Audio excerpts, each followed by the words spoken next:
Hey guys, and welcome to another video with mine. I apologize for the fan if it's making any noises, if you guys are wearing headphones or something like that. It's just that it's really warm where I am at the moment. Well, it's not warm per se, it's more humid. But anyway, so yeah, today we are doing a novel review.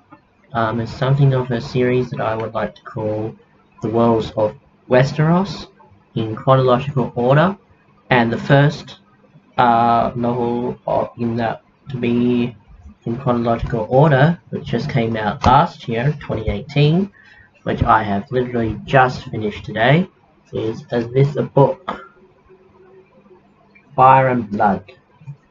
It's set 300 years before the start of the Game of Thrones.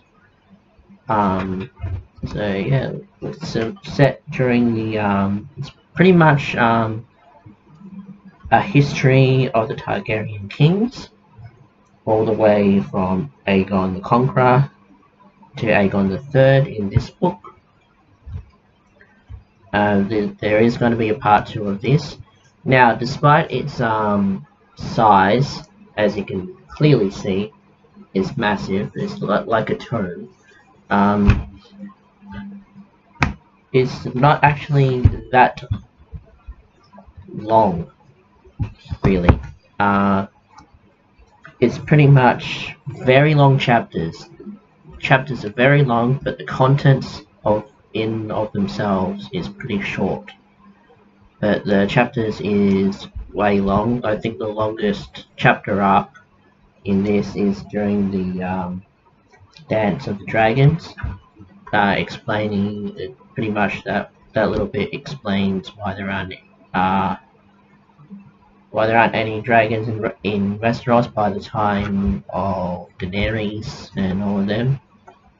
So yeah, okay, so pretty much it begins with Aegon the Conqueror, the first. Well, he was not really the first king of Westeros.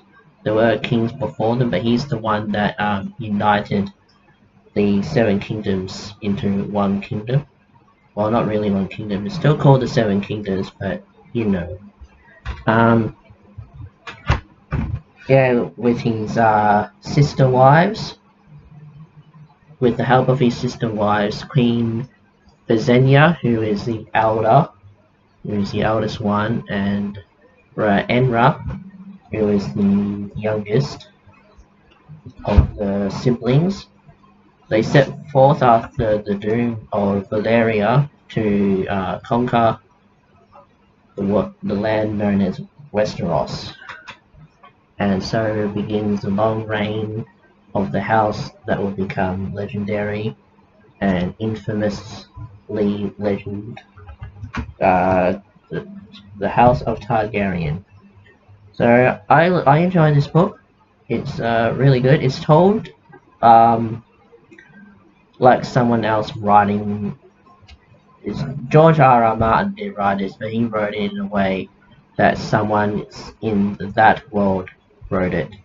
So like a maester or someone. Don't know the maester's name or who's writing it.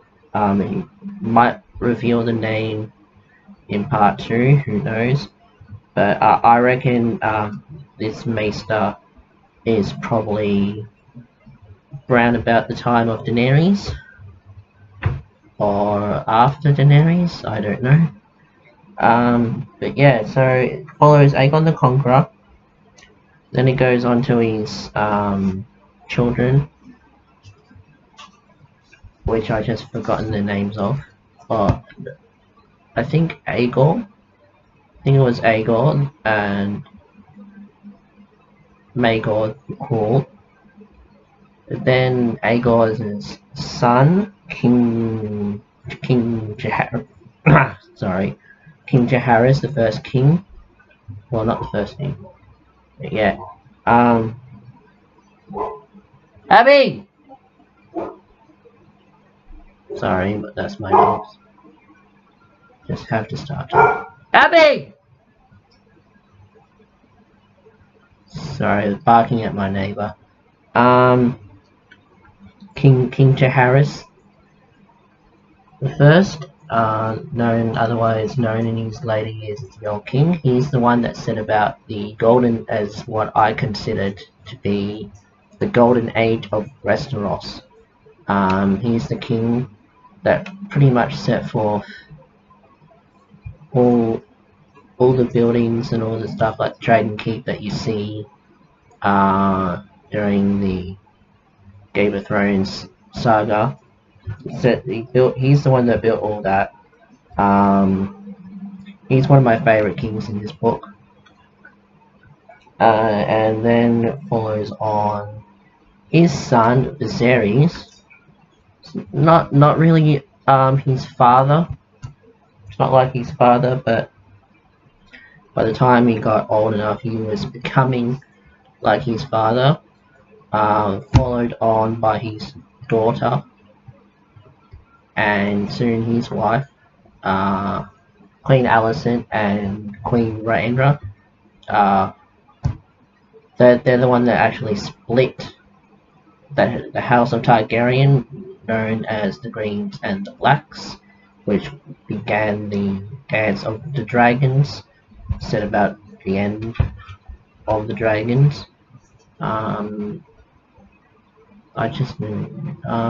else is there? So yeah, that's and from then on, not much has happened after all that stuff. It's just like who got the succession after Queen Rhaenyra. So she lost. Sorry guys, it's a really long book. But yeah, from time to time, it goes off into like the worlds beyond Westeros, like Lies, Tyrosh, Bravos, and all them. If it's part of the story, or what the maester of this book considers to be the part that plays an important role in the book, in that time period, I should say. Yeah, it goes on all that, and it ends with Aegon III, known as the Broken King. I don't think he was going to be a very good king, because from the way that Martin's setting this guy up, I reckon he's going to be like one of the worst kings that Westeros has ever seen. So he's definitely not his great-grandfather, I think, King Jaehaerys. No one will ever be as great as King Jaehaerys, I reckon. Maybe Daenerys or Jon Snow, if Jon Snow takes up the mantle of king, which I really don't think he will. But yeah, so all in all, it's a good book, great book. I highly recommend it. If you love lore history of this world, then you'll definitely want to pick this book up if you have not already. So yeah, all in all, great book. I love it. Can't wait for part 2. And on my next videos in the World of Westeros series in chronological order, it will be a book, A Knight of the Seven Kingdoms, set like about a century before a Game of Thrones. So it follows the tale of Duncan Egg,